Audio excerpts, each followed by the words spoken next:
Le Tehillim est divisé en différentes manières. D'abord, il y a les 150 chapitres. Ils sont divisés en 5 livres correspondant à Bereshit, Shemot, Vayikra, Bamidbar, Devarim.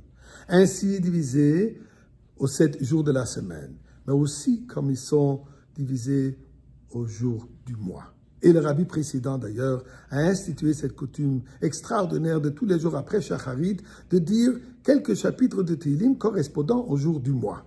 Aujourd'hui, le 27e jour du mois de Tammuz, nous avons récité les 15 chapitres qui commencent chapitre 120, concluent 134, qui sont les fameux 15 Shir HaMa'alot, les cantiques des marches.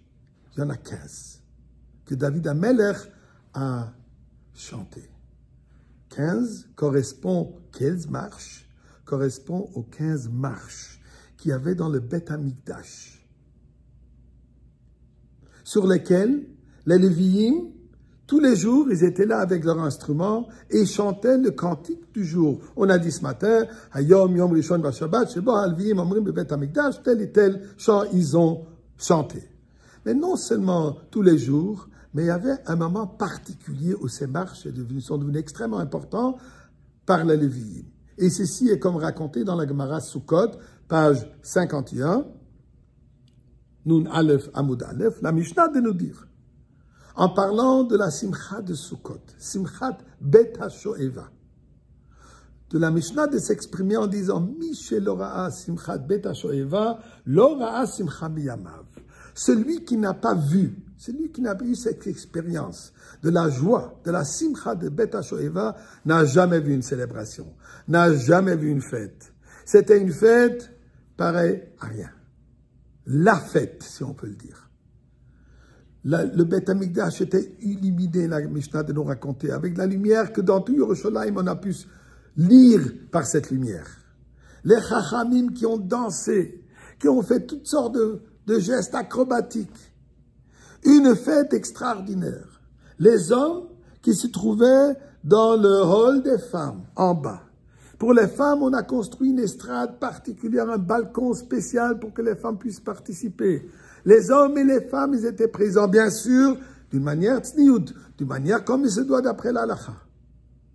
Et la Mishnah de nous dire qu'à ce moment, les Lévi'im chantaient avec des instruments, nombreux instruments pour amener cette simcha, cette joie extraordinaire.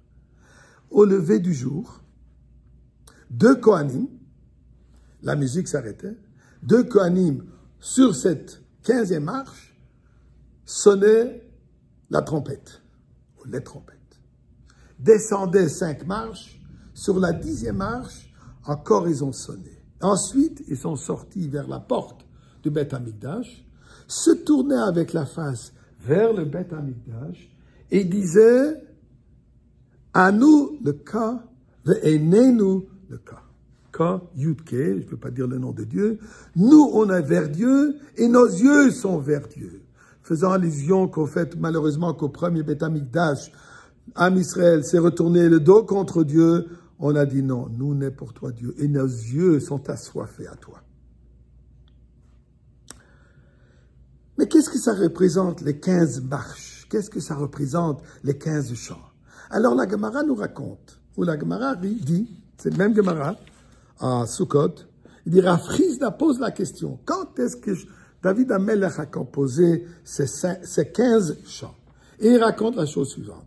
Quand David HaMelech a creusé pour trouver l'endroit où faire le Mizbeach dans le Beth Amikdash, tout à coup, surge d'eau qui est venue du fond de la terre et qui a eu cette force de noyer le monde entier. David HaMelech tout de suite a composé ces chants et il a pris, d'après l'accord de son maître Achitophel, de prendre le nom, d'écrire le nom de Dieu sur un morceau sur quelque chose et le jeter dans l'eau.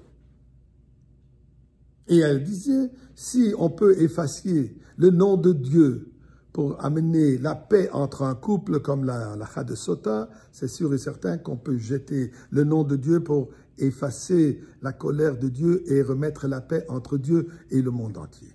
C'est à ce moment où David HaMelech a fait Shir HaMa'alot, Le shir de l'eau qui est monté et qui s'est apaisé pour l'existence du monde. Mais intéressant, le nom qu'il a écrit, c'était Yud et ensuite la lettre He.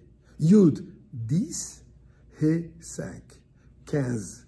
D'abord sur la 15e marche, ensuite sur la 10e marche. Le Kohen, il a chanté, il a sonné ses trompettes. Le nom Yudke représente aussi Chochma Bina, l'aspect masculin et l'aspect féminin, pour nous dire que tous ensemble, nous avons cette simcha, nous avons cette possibilité d'ascension dans le Beth Amikdash, à travers la simcha et à travers la hartout. Et de cette manière, nous allons mériter qu'aujourd'hui même, nous allons nous retrouver dans le Beth Amikdash. On va entendre sur ces 15 marches les Lévi'im chanter le cantique d'aujourd'hui et Mashiach qui va nous enseigner la Torah Chadasha.